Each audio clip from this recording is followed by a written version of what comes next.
everyone. I'm so glad you're here. We're going to talk a little bit about building the life that you really want to live.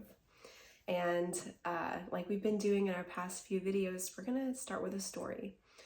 So humor me while I rewind back to 2016, which was the worst year of many people's lives. It was certainly the worst year of my life.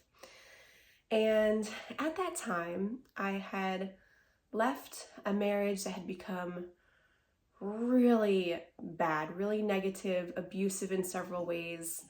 And I had a lot of built up of issues that needed to be addressed. I was starting to have post-traumatic stress breakthrough symptoms where the initial stressor had happened several years ago, 5 years prior. And I was now in a safe enough place physically, mentally, and emotionally as well, that I could start to process what had happened in a more valuable way. So my life is uprooted. It's 2016. I'm 30 years old. I just moved back in with my parents, and I'm sleeping in my little sister's childhood bed in a little bedroom tucked in the corner of the house that was on the first floor where everyone would come and hang out. It was very loud. But anyway, I found myself with a lot more free time than usual, a lot more space, and I was filling it up with a lot of screen time. I was constantly checking my phone, iPhone at least, maybe other ones as well, have a feature where you can track the number of times that you tap it or pick it up or open it. It can also track your screen time if you ask it to. Probably does it anyway, but definitely if you ask it to, it will. And you'll have access to that data. I was spending a lot of time on YouTube, which can be a blessing or a curse depending on its application, just like everything in our lives, specifically technology that we'll talk some more about. But I was spending so much time just trying to make myself feel more comfortable. For other people, it could have expressed as like certain relationships. It could have expressed as abusing substances. For me, it was technology addiction and addiction to something that is called the twin flame journey. And for me, that twin flame journey, that could be a really beautiful spiritual concept of ascending into a more loving version of yourself, where you really ground yourself in kindness, compassion, and care for all of humanity, just the way Christ Jesus did. But for me, it was more about attaching to men who weren't interested, didn't want me. And for me, it was a way of just distracting myself by using an obsession. So I, at that point, was pretty miserable. I did eventually, years later, learn to curb that addiction. You can call it limerence. There are lots and lots of videos on limerence. But I needed to start to build a life that would make me happy and fulfilled. And the first thing that I needed to do was get off of the screens. They're meant to be addictive. That YouTube algorithm is meant to keep you there. The flashing of the games and the bright colors is meant to keep you there. Scrolling on Instagram, it's so soothing. Oh, it's so soothing. It is soothing, but it's meant to keep you there. And if you're there, you're not doing things that are going to build fulfillment in your life. And those things are going to be connecting to other people, finding some kind of group. Maybe it's going to be online, but hopefully it's going to be also real life people that you can meet up with, that you can be comfortable being yourself around. And that does take time. That takes some time to build. It's going to be finding out who you actually are by experimenting with different hobbies, Maybe you don't know what your hobbies are. That's okay. A lot of people don't. And as you grow and progress throughout your life, your interests change. One of the hobbies that I had that I reverted back to in childhood was interviewing people. I wanted to be a talk show host when I was a kid. I would dress up in my grandmother's 1970s style dresses that she set aside for us to play dress up with. And I would conduct an interview. I would welcome everyone to my show. I would play two different people, and I would be the interviewer and the interviewee all at the same time. That's something that I continued to build. I've returned to building that, but I also had passions that weren't necessarily from childhood that I started to pursue again, or that I started to find for the first time. I had gotten into rock climbing at one point, which is so fun. I don't love going super high up on the wall, but like bouldering is great, where you have a shorter wall that you climb. And if you fall off, you fall onto pads. If you do it at a gym or somewhere with padding. But putting ourselves into community, finding out who we really are with our habits, forming new, not habits, but yes, habits, but more specifically our hobbies, and doing everything that you can to treat yourself as if you really love yourself, taking to heart what your own best interest is. And so if your own best interest is to eat foods that are more nutritious and start to minimize the amount of foods that aren't nutritious in your diet, that's one step that feels good. It might be difficult, but that doesn't mean it doesn't feel good. It feels good, it helps you, and forming one little habit is a way of building other healthy habits on top of it. You might choose to start grounding yourself better. I struggled with anxiety and feelings of stress in my body for a long time.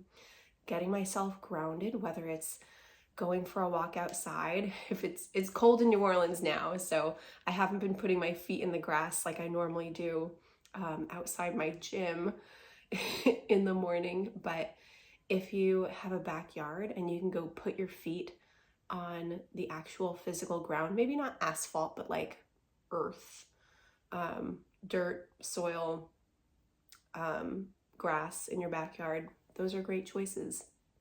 You can also buy special mats called PEMF mats, and you can set your feet on them while you're working. You can take a nap on it.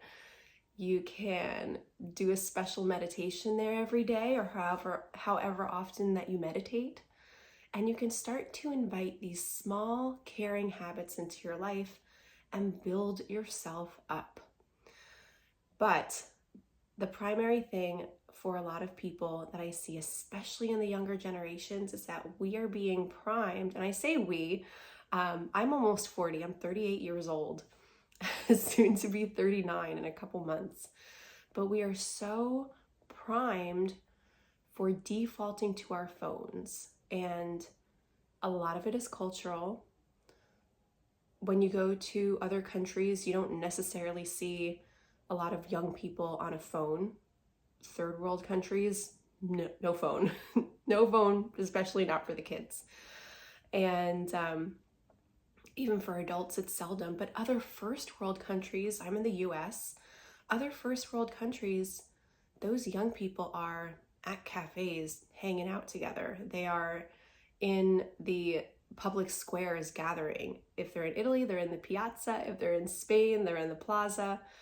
They are still hanging out. In the US, we used to have malls, but you got to find places to hang out with other humans. It could be the yoga studio. It could be the basketball court at the park. We need to find other ways of gratifying ourselves that don't suck us away from other people and make us dependent on technology. You may know that I am pursuing a PhD in health sciences in a trauma-informed care track.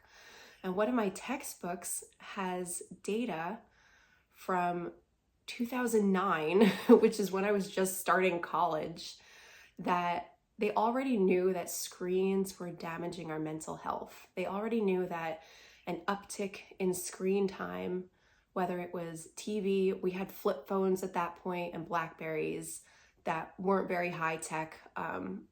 Probably around 2009 is when the first iPhones came out. Maybe it was a little bit before or after that, but it wasn't what it is now. Facebook was just starting to form when I was a freshman. So rewinding back to 2008 and 2009, that's when a lot of the stuff that we use regularly was just in its infancy. And so think of how much things have progressed in 15 years of usage and normalization. And your phone and your television and all the other technology we have, again, they can be blessings, but they need to be used wisely and in moderation, and they need to be used with your best interest in mind. And we're getting into my beef with screens. And part of that is because I've become a mother. I think about what's going to be in the best interest of my child. And the things that I want for her aren't necessarily the limitations that I want for myself. And yet they are in my best interest. We actually have limitation guidelines from pediatrics boards from lots of different first world countries of limiting screen time to 2 hours a day for under 16 and 1 hour a day for children all the way down to 4. And you shouldn't even have kids in front of the TV or in front of a screen before age 4. I'm a modern woman. I have a kid. Sometimes we have to put on a television show while I'm trying to cook dinner, or, we're on an airplane on hour 5 and, my child's starting to get squirmy and needs a little bit of a distraction. It's a tool. It's one that I don't even feel good and comfortable giving to her, but it is a tool that we can use in moderation. So we already knew back in 2009 that it was affecting our mental health.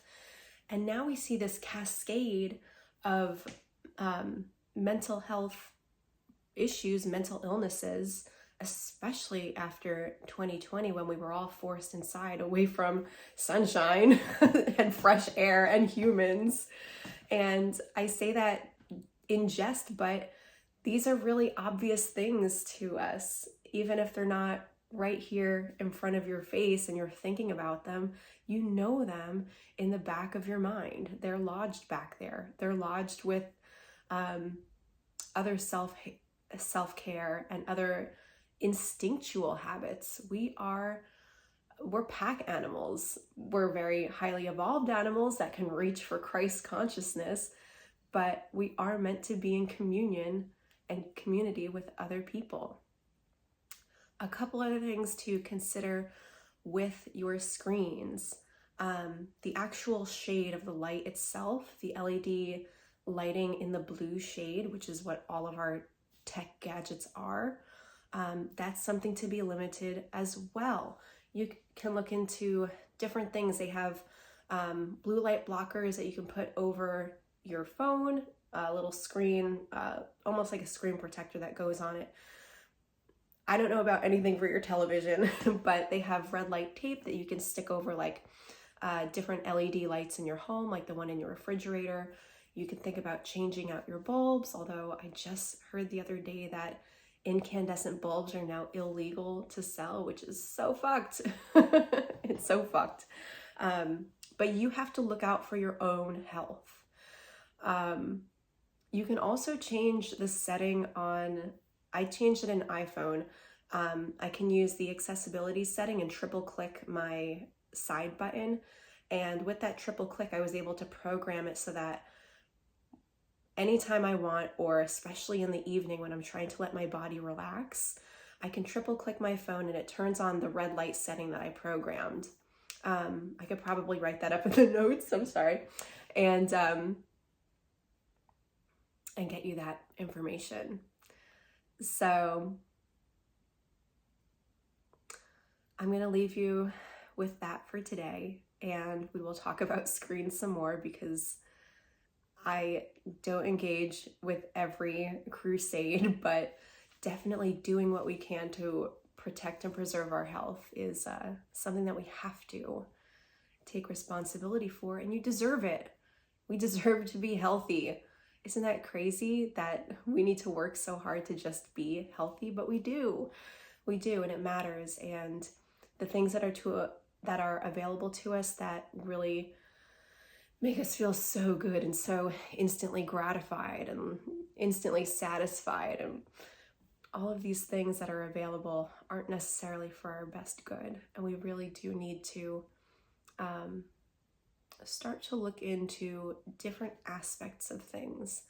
If you just ask the layperson or you just ask a doctor if your phone is good, they might not have much to say, but there's a lot that goes into it. All of our technology emits frequencies and radiation. We know that. We know that Wi-Fi exists, and that is a frequency that is emitted that our device is attached to. All of these devices have their own frequencies, but our bodies also have their own frequencies. We have our own electromagnetic fields. Your heart has an electromagnetic field, so does your brain.